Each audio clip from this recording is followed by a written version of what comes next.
Oke, bismillahirrahmanirrahim. Assalamualaikum warahmatullahi wabarakatuh. Waalaikumsalam warahmatullahi wabarakatuh. Oke, selamat siang teman-teman semuanya, Bapak, Ibu sekalian. Hari ini kita akan talkshow nih, sharing-sharing ya berkaitan dengan konsultasi kesehatan gratis. Nah, buat teman-teman, Bapak-bapak, Ibu-ibu semuanya yang mau berkonsultasi berkaitan pengobatan itu boleh silakan. Yang mau bertanya dari live TikTok juga dipersilahkan ya. Nah, hari ini karena kalau misal konsultasi kesehatan itu kan banyak ya ibu-ibu. Nah, hari ini kita akan coba membahas dua dulu, yaitu berkaitan dengan penggunaan antibiotik dan juga dengan hipertensi gitu. Kenapa? Karena kan kita tahu ya bahwa untuk hipertensi itu sering sekali nih gimana kita sebagai penerima obatnya harus minum obatnya seperti apa gitu ya. Kemudian bagaimana pengobatannya gimana, kemudian apa aja yang harus dilakukan gitu, dan juga kemudian berkaitan dengan antibiotik. Nah, untuk antibiotik ini kan sering banget nih di masyarakat umum ya, untuk pembelian antibiotik itu secara tidak ada resep dokter gitu. Nah, sekarang kita akan bahas sedikit nih berkaitan kedua hal tersebut gitu. Nah, mungkin sebelum kita mulai, kita di sini juga ada kedatangan dengan Ibu kita akan narasumber kita langsung dari Ibu Kaprodi S1 Farmasi, kemudian juga di sini ada Ibu Dekan juga dengan Ibu Apoteker Rangki Astiani M.Farm, kemudian dengan Ibu Dekan Ibu Apoteker Dia Rabadadis MSI gitu. Mungkin sebelumnya kita akan dengarkan dulu sedikit dari Ibu Dekan. Saya persilahkan. Terima kasih. Terima kasih Bu Apoteker Ria. Mungkin hari ini jabatan-jabatan kita dilepaskan dulu ya. Karena pada hari ini kita hadir sebagai seorang apoteker. Mungkin di sana ada calon-calon apoteker ya Bu Ria, Bu Rangki yang mau bergabung atau sedang menonton acara kita pada hari ini. Nah, kita ucapkan selamat datang di talk show tentang konseling ya, talk show konseling untuk kesehatan. Hari ini tadi temanya antibiotik dan hipertensi Ya, itu sering banget ya Bu ya. Iya betul. Halo teman-teman, saya perkenalkan diri dulu. Mungkin tadi Bu Lia sudah perkenalkan saya juga. Saya adalah apoteker Dia Ramadhani, S.Farm MSI. Untuk saat ini memang saya selaku dekan dari Fakultas Farmasi UTA 45 Jakarta. Jadi buat teman-teman yang mau bergabung di Fakultas Farmasi UTA 45 Jakarta, boleh banget hadir langsung atau nanti bisa langsung sambil nanya-nanya mau konsul kesehatan, atau sekalian juga nih lagi live kita bisa juga mau nanya-nanya tentang kampus gitu ya, tentang S1 farmasi, S2 farmasi, atau mau melanjutkan biar jadi kayak kita nih Bu Ria jadi rekan sejawat kita di apoteker. Nah teman-teman, mungkin sedikit tentang talk show konseling ini akan rutin kita lakukan setiap Rabu teman-teman. Jadi teman-teman boleh pantengin terus live TikTok kita di akun UTA 45 Jakarta, karena kita pakai akun UTA 45 Jakarta ya. Nah, nanti teman-teman juga bisa bantu follow TikTok kita di farmasi.uta 45 Jakarta.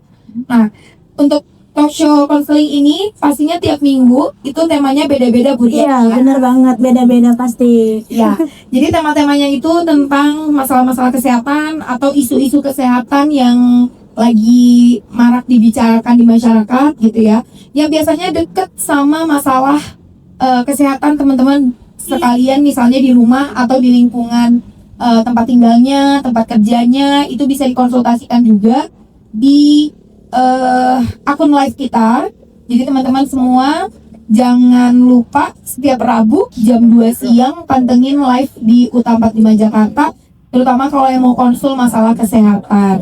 Nah, jadi mungkin di sini saya perkenalkan Bu Ria ini selain rekan sejawat juga merupakan dosen dari Fakultas Farmasi UTA 45 Jakarta ya Bu Ria. Dan ini adalah Ibu Rangki, Ibu Apoteker Rangki. Ibu Rangki juga merupakan Kaprodi S1 dari Fakultas Farmasi UTA 45 Jakarta. Jadi itu saja mungkin. Terima kasih buat teman-teman semua yang udah tonton. Bu Ranki, Bu Lia juga terima kasih. Bu Dia. Hari ini sudah membuka acara talk show kita dengan tema yang sangat menarik ya.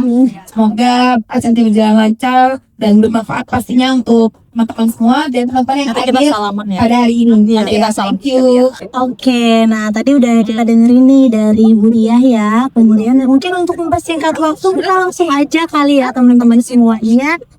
Kita akan coba untuk bertanya nih, konsultasi berkaitan dengan hipertensi. Nah, di sini kita ngobrol-ngobrol sedikit nih dengan Bu Ranki ya, Bu ya, berkaitan dengan hipertensi. Kayaknya kita sering banget ya dengar hipertensi, tekanan darah tinggi gitu. Nah, sebenarnya apa sih Bu hipertensi itu? Boleh dijelaskan dulu Bu, biar teman-teman di sini lebih paham nih. Oh, ini nih hipertensi itu seperti ini loh, gitu ya. Boleh Bu, silahkan. Oke, terima kasih Bu Apoteker Ria Anggraini ya. Ya, hari ini kita memang akan membahas tentang hipertensi dan nanti antibiotik dengan Bu Ria. Jadi hipertensi atau tekanan darah tinggi, mungkin teman-teman udah tahu ya, tekanan darah tinggi. Yang dikatakan tekanan darah tinggi itu apabila tekanan darahnya lebih dari 140 per 90 mmHg. Nah, dari mana kita bisa taunya?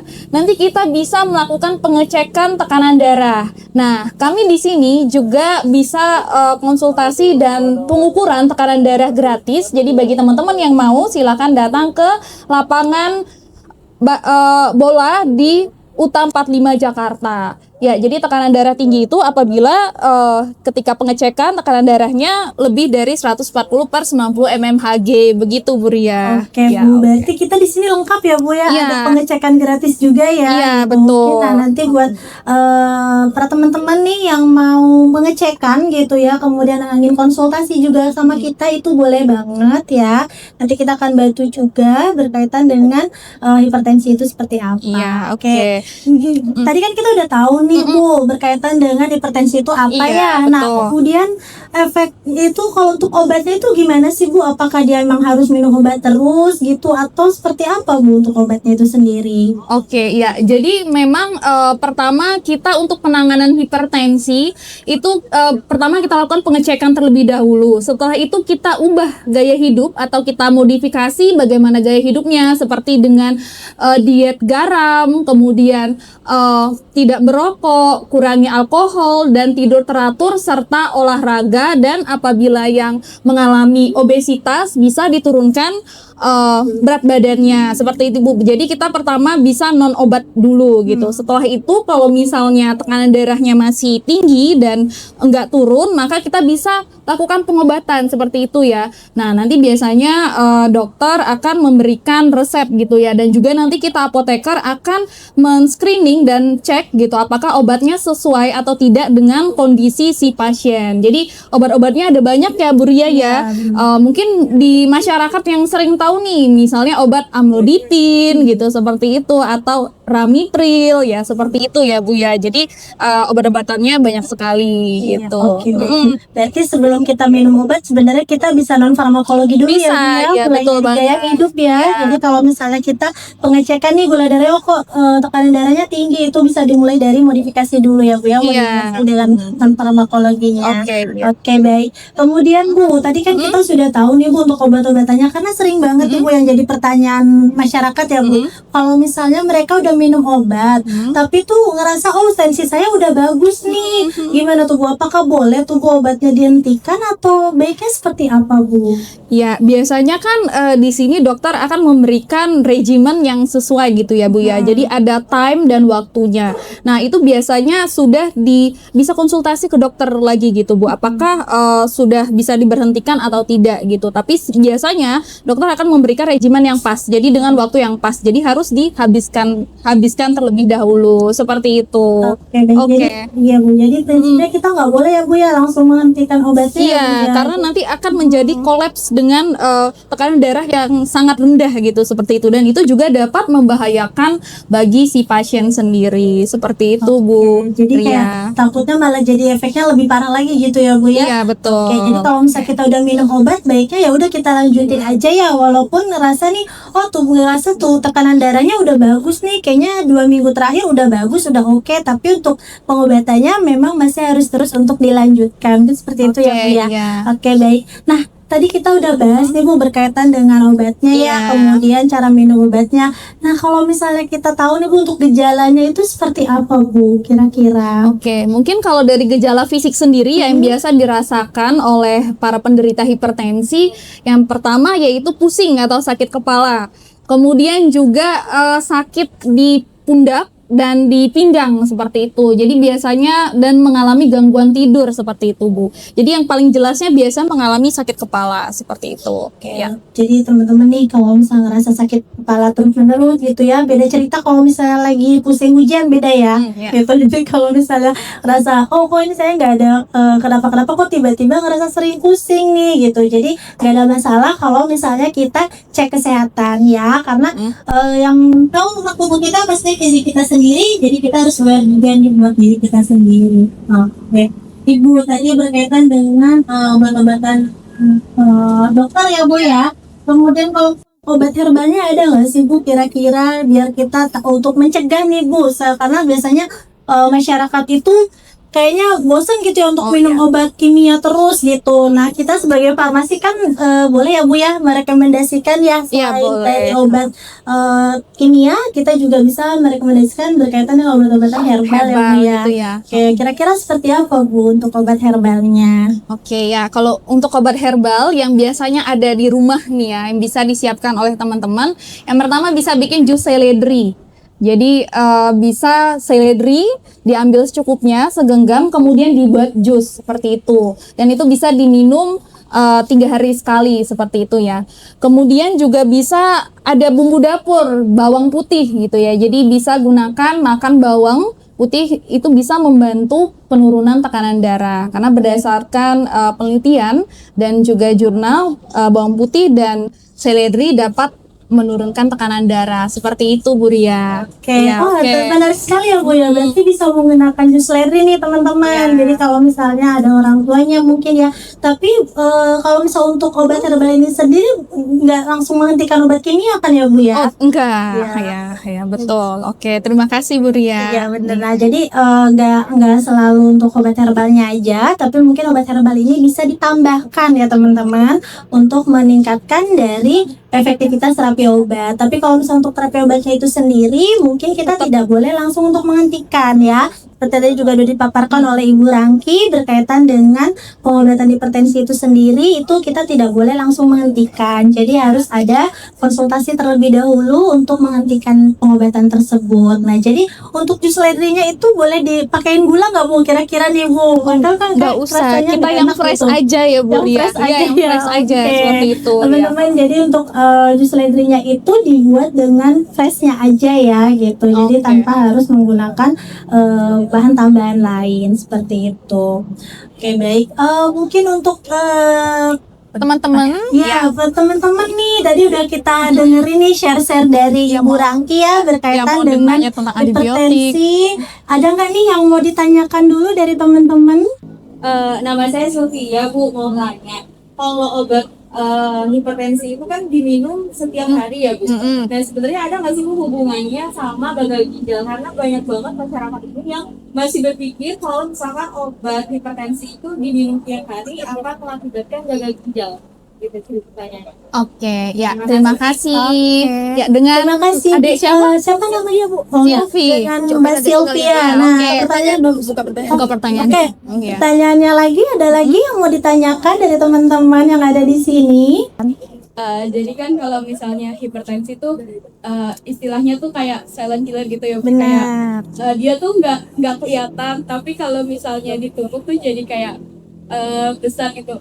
Ada nggak sih Bu kayak kalau misalnya dia udah benar-benar kayak parah itu kan bisa sampai komplikasi. Kira-kira ada nggak sih Bu cara mencegah sebelum terjadinya komplikasi itu?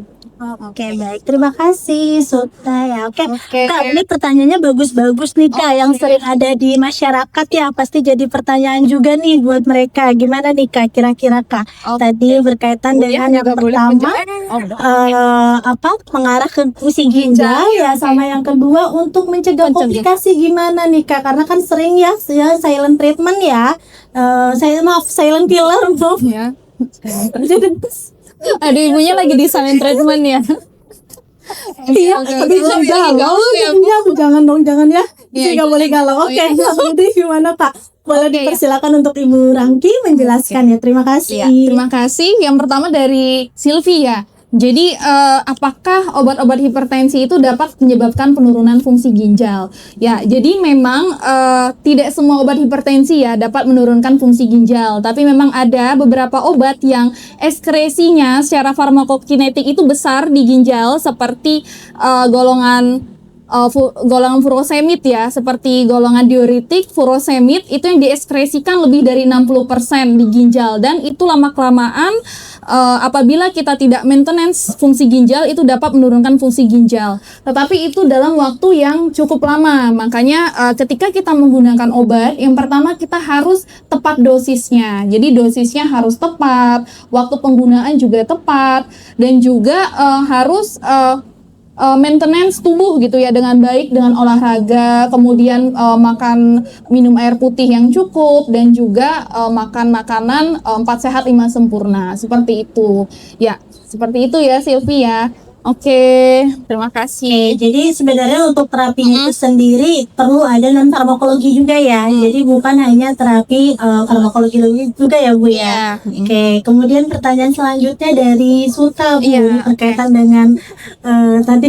Iya, oke, terima kasih ya Suta atas pertanyaannya. Iya, betul banget. Kalau hipertensi itu kan yang berhubungan sama kardiovaskuler. Nah, biasanya dapat menyebabkan penyakit-penyakit yang berhubungan dengan pembuluh darah atau kardiovaskuler, seperti stroke, seperti penyakit jantung, CHF, chronic heart failure, atau penyakit jantung koroner. Nah, jadi memang cara pencegahannya banyak faktor yang harus kita cegah. Jadi salah satunya supaya tidak terjadi komplikasi dengan stroke. Stroke itu kan terjadi gumpalan pada pembuluh darah yang biasanya terjadi ateroma atau aterosklerosis atau penumpukan pada lemak pada pembuluh darah. Jadi pencegahannya harus makan lemak yang cukup gitu ya. Jadi nggak boleh harus diet lemak gitu ya. Seperti itu salah satunya. Kemudian juga Harus makan obat yang teratur, jadi kan sesuai farmakologi, tepat waktu, manajemen seperti itu.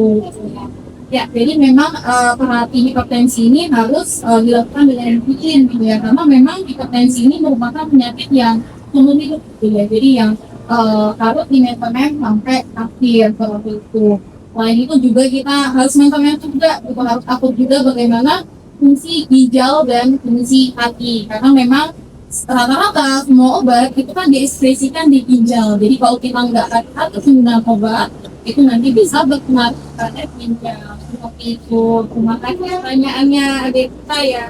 Ya, oke. Oke, jadi prinsipnya ya memang pengobatannya harus rutin ya, karena sering sekali kita mendapatkan omongan di luar ya, kalau misalnya bilang katanya kalau misalnya minum obat terus menerus nanti ginjalnya rusak nih gitu ya.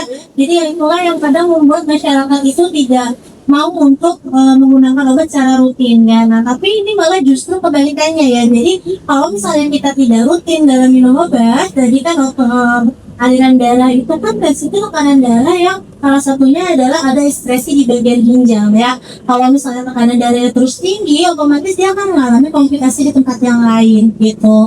Nah sehingga tadi untuk pengobatannya justru malah harus dirutinkan selama seumur hidup gitu.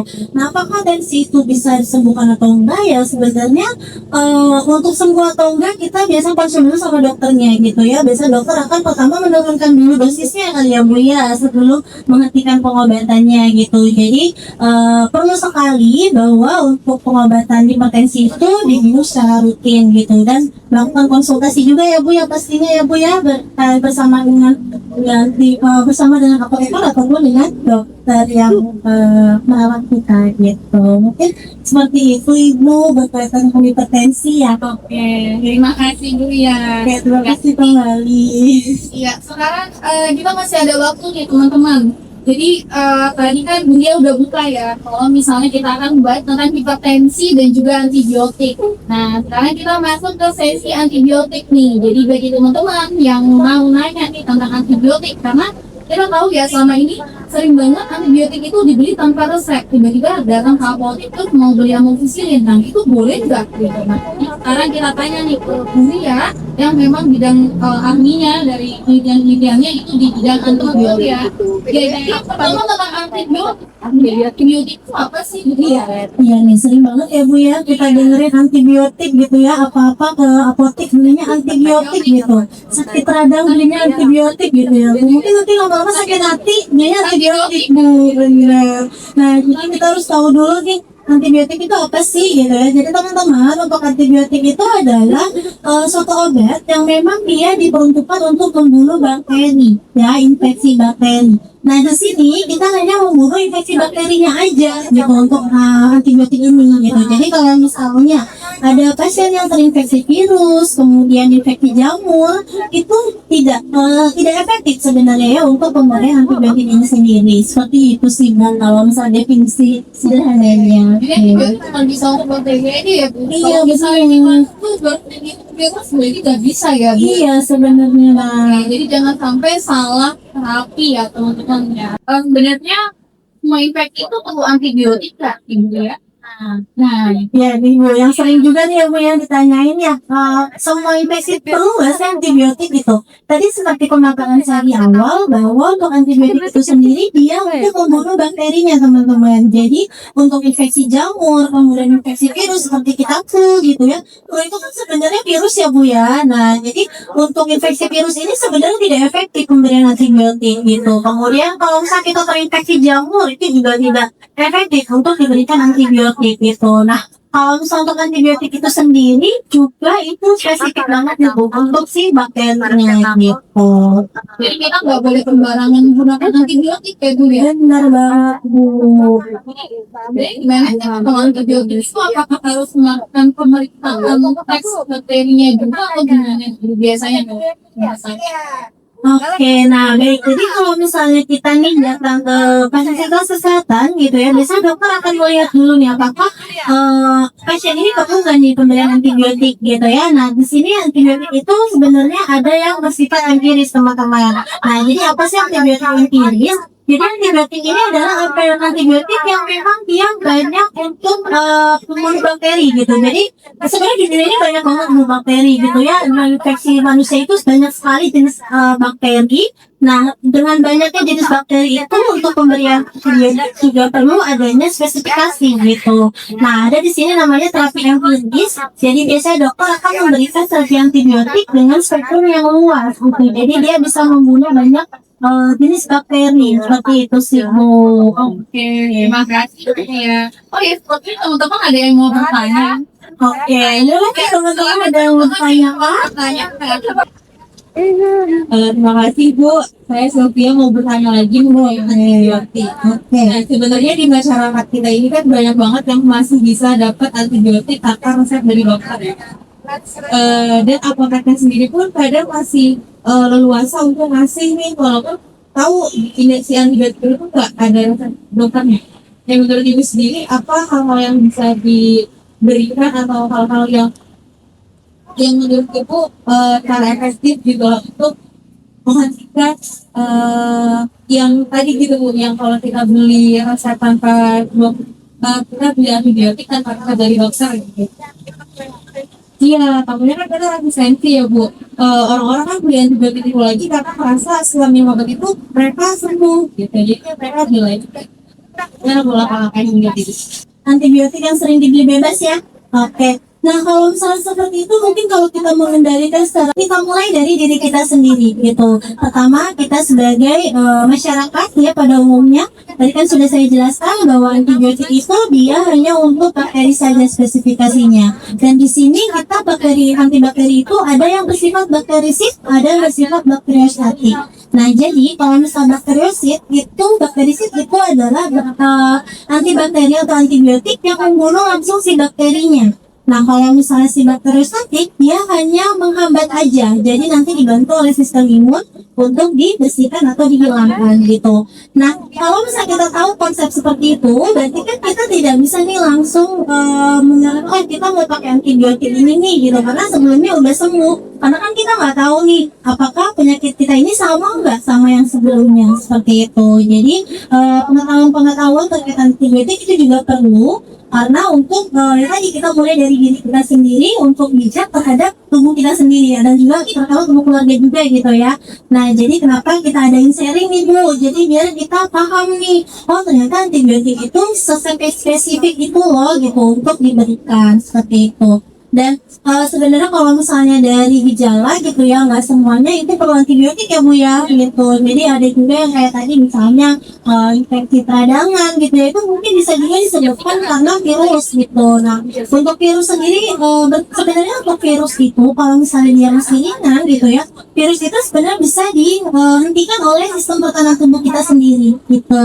Jadi kalau misalnya kita terinfeksi nih oleh virus gitu misalnya ya, itu sebenarnya dengan gaya hidup yang lebih sehat, kemudian minum multivitamin ya Bu ya teman-teman, kemudian istirahat yang cukup, itu juga akan meningkatkan sistem imun untuk membunuh si virus tersebut gitu. Jadi tubuh kita tuh sebenarnya udah perfect banget ya. Jadi ketika ada terinfeksi itu tubuh kita tuh akan merespon dulu gitu untuk menyembuhkan diri sendiri gitu. Nah kalau misalnya tidak bisa, baru dia akan menimbulkan gejala. Nah paling yang kita selesaikan itu adalah dengan menyelesaikan gejalanya ya Bu ya gitu. Misalnya kayak flu gitu ya Bu, gejala saya ini tersumbat ya, benar itu bisa diberikan dulu dengan antihistamin setekan seperti itu gitu sih. Cukup menjawab gak nih Kak? Oke, terima kasih ya. Kalau resistensi itu sendiri apa, Bang? Oke, resistensi. Oh ya, satu pertanyaan lagi dari teman-teman ya. Oke, resistensi itu adalah di mana si bakteri itu sudah lebih kebal ya, lebih kuat gitu. Jadi tadi kenapa untuk pemberian antibiotik itu ada waktunya gitu ya, berapa hari, misal minimal di 7 hari atau 14 hari. Kemudian kalau misalnya dia tidak selesai, otomatis si bakteri itu akan membaca nih, oh tadi saya diberikan antibakteri nih, saya harus lebih kuat lagi untuk melawannya gitu. Nah jadi dia akan lebih kebal lagi gitu, sehingga nanti ketika teman-teman terinfeksi kembali, itu untuk pemberian antibiotiknya sudah tidak efektif gitu, sehingga perlu adanya antibiotik yang lebih tinggi. Nah, seperti kita tahu ya Bu ya, kalau misalnya antibiotiknya lebih tinggi, otomatis biaya juga lebih besar ya Bu ya. Karena harganya juga pasti lebih tinggi ya untuk jenis antibiotik yang lebih tinggi, seperti itu sih Bu. Sebenarnya kalau misalnya pengamatan suntikan obat ini tidak peraturan yang dilakukan oleh seorang pasien, itu bisa nggak sih mempengaruhi resistensi untuk bakteri tersebut? Bisa sih Bu, Bisa ya? bisa benar-benar. Jadi kalau misalnya kita antibiotik itu tidak dihabiskan, tadi ya dia tidak, jadinya dia resisten, sehingga tadi ya setelah diberikan pengobatan lagi dia tidak berefek lagi ya Bu ya. Lagi orang-orang Benar banget. kita semua harus disiplin diri sendiri, karena disiplin diri sendiri kita dapat mempengaruhi penggunaan antibiotik bagi orang lain juga. Itu ya teman-teman ya. Ini kalau misalnya saya tiba-tiba dokter minta antibiotik, misalnya 5 hari nih, tapi saya cuma minta 3 hari. Gitu, gimana? Saya pakai itu nggak saya selesai nice. Kira-kira gimana? Oke, nah sering banget nih Bu seperti itu ya Bu ya. Pasien-pasien itu sering banget nakal gitu ya kalau bisa diberikan Pas. karena mungkin sibuk ya Bu ya, kemudian tidak konsisten dalam minum obat gitu. Nah ini juga sama nih Bu, ini akan menimbulkan terjadinya resistensi juga gitu kalau misalnya minum obatnya tidak dihabiskan Bu gitu. Jadi kalau misalnya memang diinstruksikan dokter 5 hari ya sebaiknya ini selama 5 hari ya Bu ya gitu. Dan ini aja biasanya nggak boleh. Iya, nggak boleh dong. Jadi nggak boleh ya teman-teman ya, harus dihabiskan sesuai dengan resep dokter. Nah biasanya antibiotik ini sering dibikin 3 kali sehari. 3 kali sehari itu maksudnya gimana sih? Pagi, siang, sore, atau per 8 jam atau gimana gitu ya? Karena kita kadang nanti sering salah gitu. Iya, benar nih Bu. Jadi kalau tadi kan kita tahu ya kalau misalnya antibiotik itu prinsipnya minumnya harus teratur dan sesuai dengan dosis yang diinstruksikan oleh dokternya gitu. Nah kadang pengobatan antibiotik ini ada yang diminum 2 kali sehari Bu. Nah kalau misalnya 2 kali sehari, teman-teman berarti minumnya per 12 jam gitu. Jadi kalau misalnya 3 kali sehari berarti ya per 8 jam gitu. Jadi kalau misalnya diminum pertama pagi ya Bu ya jam 6 pagi, kalau misalnya 12 jam berarti kita minum lagi jam 6 sore ya Bu ya. Nah gitu. Jadi kalau misalnya 8 jam berarti nanti diminum jam 6 pagi, kemudian 8 jam kemudian diminum lagi, setelah itu baru 8 jam sebelum tidur diminum lagi. Seperti itu sih Bu. Kalau tengah malam jam mungkin itu tetap mimpi aja bisa kuat. Iya bener banget Bu, lebih efektifnya seperti itu ya. Nah, supaya untuk mencegah resistensi dan supaya meningkatkan efektivitas gitu. Iya bener banget Bu. Jadi sering banget nih teman-teman ya, kalau minum obat jadi yang penting pagi, siang, sore ya Bu ya. Nah jadi kalau idealnya untuk minum obat itu baru kalau 3 kali ya berarti per 3 konten. Masih sering ada yang salah asumsi nih Bu. Misalnya pada sebelum makan nih, apa maksudnya sebelum makan, pada saat makan atau setelah makan itu maksudnya apa? Kan kadang misalnya saya lagi makan yang nih makan nasi, yaitu saya mau makan obat, padahal yang informasi obat setelah makan atau setelah makan ya.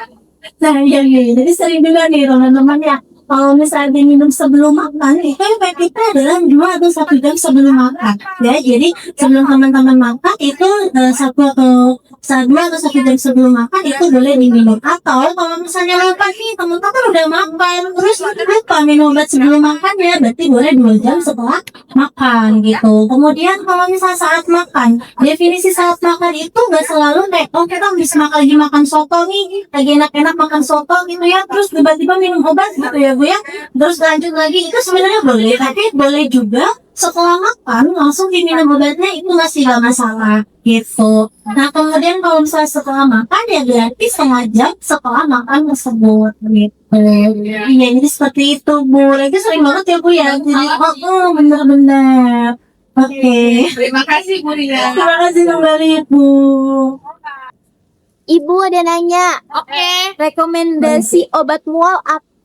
Obat mual, oke. Jadi obat mual ini sebenarnya ada banyak penyebabnya nih. Ada yang mual karena karena GERD, atau mual karena perjalanan, atau mual karena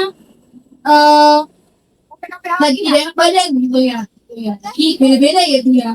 Nah, Penyebab mual juga beda-beda ya. Otomatis rekomendasi pengobatan kita juga beda ya Bu ya. beda ya. Kalau misalnya mual itu karena belum makan nih, misalnya belum makan mual ya berarti kita makan obat panknya gitu ya. Jadi kita bisa pakai trauma seperti itu gitu ya.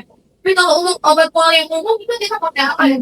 Nah, jadi kalau misalnya teman-teman, kalau misalnya rasa mualnya itu karena mungkin belum makan tadi ya Bu ya, belum makan atau enggak lagi stres berat gitu ya Bu, kadang juga kadang bikin kita mual, itu boleh kita berikan golongan penicillin ya buat dokter, golongan obat lambung atau antacid ya untuk menetralkan si asam lambungnya. Tapi kalau misalnya masih nggak enak juga nih, boleh kita berikan domperidone Bu. Ya, minum 1 kali sehari 10 mg ya Bu ya. Iya dong. Ya, Jadi boleh. kalau untuk mualnya umum kita bisa pakai domperidone. Tapi kalau mualnya karena belum makan kita bisa pakai obat lambung gitu ya. Misalnya tadi ada aspirin, ada lansoprazol atau pakai antasida.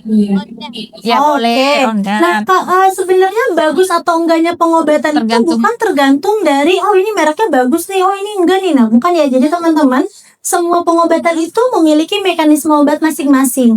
Ya, jadi kalau misalnya untuk domperidone itu biasanya diberikan pada pasien-pasien dengan keluhan mual yang masih ringan ya, ringan sampai sedang. Nah, kalau misalnya mualnya ini sangat mual banget gitu ya, dia bisa digunakan dengan ondansetron karena dia cara kerjanya itu langsung penghentikan rasa mual di saraf pusat gitu. Jadi kalau yang mualnya udah parah banget, kita mual bisa parah pakai banget. Iya, ondansetron. bener banget, Bu. gitu. Biasanya ini pada pasien-pasien kemoterapi ya, Bu, ya. betul. Kemudian penggunaan obat-obatan kemo gitu. Nah, itu biasanya diberikan golongan obat-obatan dengan ondansetron. Seperti itu ya, Oke. teman-teman. Oke. Untuk ibu hamil ya.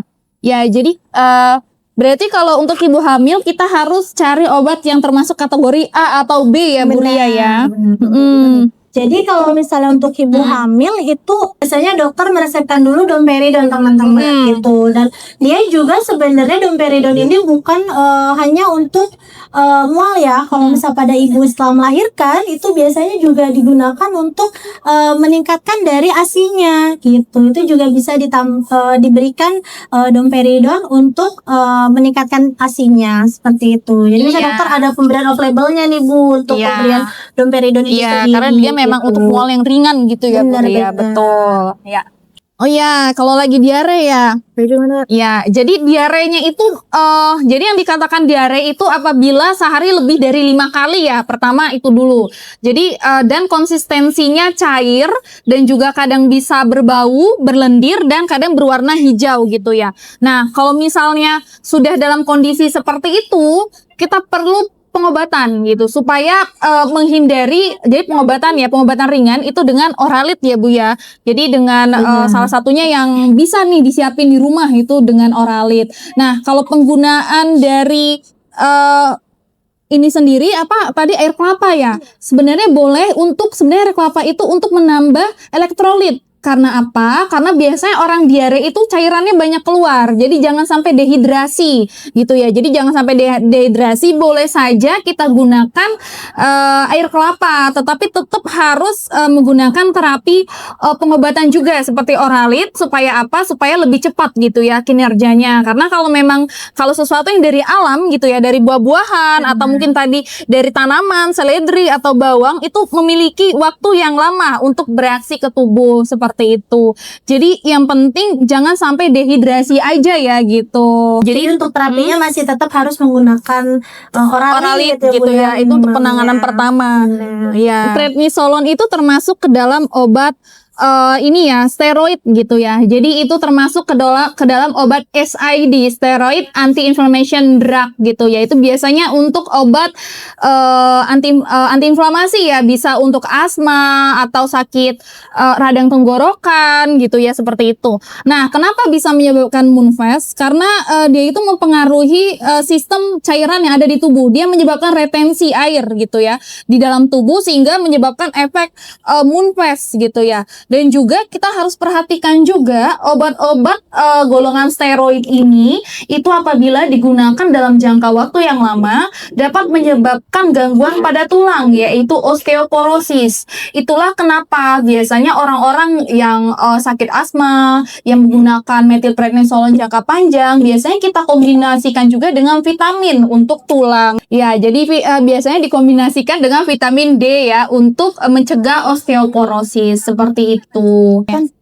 Ya, jadi Shigella itu kan virus ya Bu ya. Iya, Ya, benar. jadi kita yang tepatnya menggunakan lebih ke antivirusnya ya Bu ya. iya, berarti kita bisa gunakan antivirus gitu. Tapi kalau tadi ditanya menggunakan azithromycin cocok atau enggak, kita lihat dulu karena azithromycin itu levelnya udah tinggi ya, antivirus yang sudah tinggi gitu ya. Oke, jadi kalau misalnya azithromycin dan clotrimazole itu kan dia merupakan jenis antibiotik ya, itu. Nah, jadi kalau misalnya untuk Shigella ini sebenarnya kurang efektif ya Bu ya untuk pemberian pengobatannya ya. Iya, iya. Gitu. Jadi lebih ke antivirusnya ya. Iya, antivirusnya ya. Jadi kita gunakan antivirus seperti Iya. itu. Seperti ya Redamir. Oke, ya, thank baik. you. Ya, Tutup aja nih. itu aja ya. Oke, oke teman-teman. Jadi waktunya ternyata sudah habis nih untuk kita berbincang-bincang sedikit ya, Iya. Kak Ibu ya berkaitan dengan konsultasi kesehatan gratis. Mungkin nanti kita akan bertemu lagi di pertemuan selanjutnya ya Bu Ya, di hari Rabu ya, hari Rabu jam 2 jam siang. 2 siang. Jadi mungkin teman-teman bisa disiapkan nih untuk pertanyaannya ya. Mungkin mau membahas yang mau bertanya nih berkaitan dengan konsultasi Iya. kesehatan itu boleh banget ya Bu ya. Dan yang mau datang langsung ke kampus kita di Utang 45 Jakarta juga boleh banget ya hari Iya. Rabu. Dan kampus kita ini bagi teman-teman yang area Jakarta dan Jakarta Utara, kampus kita di Sunter ya, di Jalan Sunter Permai Raya nomor 1 di pinggir jalan raya teman-teman. Jadi mungkin teman-teman udah tahu ya dengan kampus UTA, jadi boleh mampir ke kampus kita. Terima kasih.